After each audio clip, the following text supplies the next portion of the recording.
Let's discuss this question from SL Aurora class 12 chapter 2. Question number 23 है find the potential difference between point A and B of the arrangement. जिस ये आपको figure given है. देखो पहले मैं इसको सिंपली रीड्रॉ कर लेता हूँ. इस तरह से हम इसको ड्रॉ कर सकते हैं. देखो पॉइंट A यहाँ पर ले लूँ अगर मैं पॉइंट A, तो पॉइंट A के बाद क्या कनेक्टेड है 2 माइक्रोफैराड का कैपेसिटर, और पॉइंट B पर यहाँ पर क्या कनेक्टेड है, ये पॉइंट B के बाद क्या कनेक्ट है, एक बैटरी है माइनस, और मतलब पहले यहाँ पर माइनस साइन आएगा और फिर यहाँ पर आएगा प्लस. इस तरह से ये 24 वोल्ट की बैटरी है. इसके बाद क्या कनेक्ट है, एक 4 माइक्रोफैराड का कैपेसिटर, फिर इसके बाद एक प्लस और निगेटिव मतलब 12 वोल्ट की बैटरी एक और कनेक्टेड है, और ये जाकर के कनेक्ट हो रहा है ए से. तो इसी फिगर को मैंने सिंपली इस तरह से रिड्रॉ कर लिया है.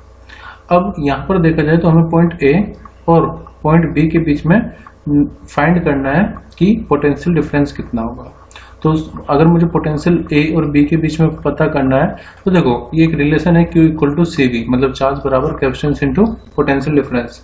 तो अगर मुझे पोटेंशियल निकालना है तो मुझे क्या करना पड़ेगा, मुझे देखना पड़ेगा कि ए बी के बीच में चार्ज कितना है अपॉन में ए से बी तक के बीच में कैपेसिटेंस कितना है. तो वो तो हमें गिवन है कैपेसिटेंस 2 माइक्रोफैराड है, तो मुझे चार्ज फाइंड करना पड़ेगा. अब चार्ज कैसे फाइंड करेंगे, देखो ये पूरा सिस्टम अगर मैं देखूं, इसको ए बी पॉइंट को आप बोल जाओ, तो ये दोनों मतलब 2 माइक्रोफैराड और 4 माइक्रोफैराड जो कैपेसिटेंस है देखा जाए तो वो किसमें, सीरीज में. तो पहले मैं निकालूंगा नेट इक्विवेलेंट कैपेसिटेंस. जब मुझे मेरे पास नेट इक्विवेलेंट कैपेसिटेंस हो जाएगा तो हम इक्विवेलेंट पोटेंशियल निकाल के दोनों की मल्टीप्लाई करके चार्ज फाइंड कर पाएंगे. तो इसी को आप ऐसे भी रीड्रॉ कर सकते हैं, जैसे ये माइनस, देखो पहले अगर मैं नेट इक्विवेलेंट पोटेंशियल फाइंड करो तो -12, इसको भूल जाओ अभी के लिए, और ये है फिर 24 वोल्ट की बैटरी और ये है 12 वोल्ट की बैटरी. तो इनका E इक्विवेलेंट कितना आएगा, मतलब इनके बीच का जो EMF होगा नेट कितना आएगा. तो हम क्या करते हैं, मान लो हम यहाँ से स्टार्ट कर रहे हैं ऐसे, तो इसका पहला साइन कितना मिला है, -24, ठीक है. फिर इस बैटरी पे आ जाओ, इसका पहला जो टर्मिनल है वो कैसा है, पॉजिटिव 12, तो मैं इसको लिख सकता हूँ -12 वोल्ट. तो जो -12 आएगा यहाँ पर. तो इस पूरे सिस्टम का जो नेट EMF है यहाँ पर वो कितना हो जाएगा, -12 वोल्ट. यानी कि इसी को मैं रिड्रॉ कर सकता हूँ कैसे, एक सिंगल बैटरी अब मैं लगा दूंगा, कैपेसिटेंस कितना है 4 माइक्रोफैराड का. इन दोनों बैटरी को हटा करके हम एक सिंगल बैटरी लगा सकते हैं कुछ इस तरह. अब देखो ये 24 यहाँ पर ये नेगेटिव प्लेट से कनेक्टेड है और ये पॉजिटिव से, तो मैं यहाँ पर इसको ऐसे ही रख लेता हूँ क्योंकि इसका पोटेंशियल ज्यादा होगा. तो इसको मैं यहाँ पर लिख लूंगा 12 वोल्ट. फिर यहाँ पर आ जाओ नीचे, ये पॉइंट ए था, तो उसके बाद एक कैपेसिटर कनेक्टेड है 2 माइक्रोफैराड का, और ये पॉइंट बी 2 माइक्रोफैराड और ये 4 माइक्रोफैराड. अब आप देखो ये दोनों किस में है, कैपेसिटर सीरीज में.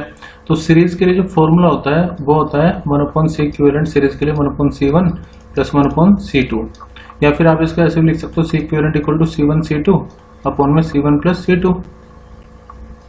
जैसे अगर आप इसका एलसीएम लेंगे तो C1 कितना हो जाएगा, C1 प्लस C2 अपॉन में C1 डॉट C2 हो जाएगा ना. तो इसका रेसिप्रोकल करेंगे तो ये आ जाएगा. अब दोनों इक्विवेलेंट कैपेसिटेंस निकालने के लिए हम क्या करेंगे, दोनों की मल्टीप्लाई अपॉन में दोनों का एडिशन, 4 प्लस 2, तो ये आ जाएगा 8 अपॉन में 6 या फिर 4 अपॉन में 3. यूनिट क्या आएगी, माइक्रोफैराड. तो इक्विवेलेंट कैपेसिटेंस हमें पता चल गया है 4/3 है. इक्विवेलेंट EMF हमें पता चल गया -12 है. तो अगर मैं इक्विवेलेंट चार्ज निकालूं तो चार्ज कितना होगा, इक्विवेलेंट वो बराबर हो जाएगा C इक्विवेलेंट इंटू में B इक्विवेलेंट. चार्ज कैपेसिटेंस कितना है 4/3 माइक्रोफैराड है, और पोटेंशियल कितना है वो है -12.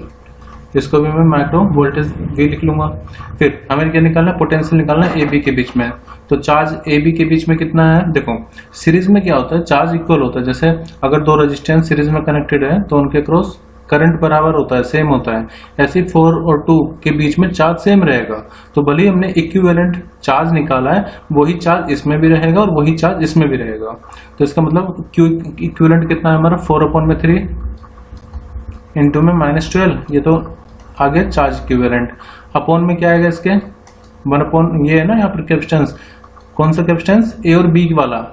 तो ए बी के बीच में कैपेसिटेंस कितना है 2 माइक्रोफेराड, ठीक है माइक्रो, और यहाँ पर माइक्रो वोल्ट था तो माइक्रो से माइक्रो कैंसिल होकर वोल्ट आ जाएगा।